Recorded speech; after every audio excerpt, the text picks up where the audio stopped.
રાજકોટના જસદણમાં ward number 1માં ભ્રષ્ટાચારના આક્ષેપ લાગ્યા છે। રોડ બનાવ્યા વિના 3,80,000 બિલની ચૂકવણી થઈ ગઈ। સોસાયટીમાં 7 વર્ષ અગાઉ 140 મીટર રોડ બનાવવાનો હતો અને રોડ બનાવ્યા વિના બિલ ચૂકવાઈ જતા સ્થાનિકોમાં આક્રોશ છે। રીસર્ફેસિંગનું કામ બતાવીને બિલ પાસ થયું હોવાનો આક્ષેપ છે। અપક્ષ ઉમેદવારે રસ્તાની કામગીરીમાં ભ્રષ્ટાચાર થયાનો મુદ્દો ઉઠાવ્યો હતો। સ્થાનિકોએ ભ્રષ્ટ અધિકારીઓ સામે પગલાં લેવાની માંગ કરી છે।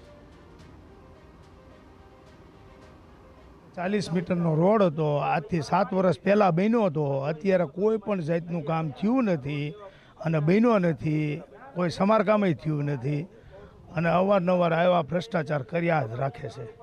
તમામ અધિકારીઓ પદ અધિકારીઓમાં સાઇન કરે છે ત્યારે આ બિલ ચૂકવાય છે, પણ આવડી મોટી બેદરકારી ક્યાંથી થઈ અને કોના હિસાબે થઈ, આ જે તમામ તપાસ કરવામાં આવે તો દૂધનું દૂધ અને પાણીનું પાણી થઈ શકે છે।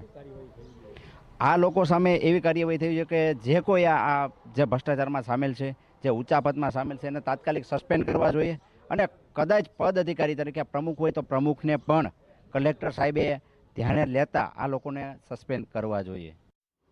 સમગ્ર મામલે વિવાદ ઉગ્ર બનતા જસદણ ચીફ ઓફિસરે તપાસના આદેશ આપ્યા છે અને તપાસ કરતા કોઈ પણ ભૂલ જણાશે તો કાર્યવાહી કરવાની ખાતરી આપી છે। આ બાબતની પ્રાથમિક વિગતો અમારી પાસે આવી છે।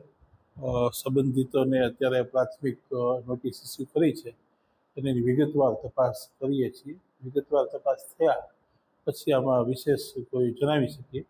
હાલ એની ડિટેલ વિગતો નથી, બીજી કોઈ બાબત આપની સાથે નહીં જણાવી શકું।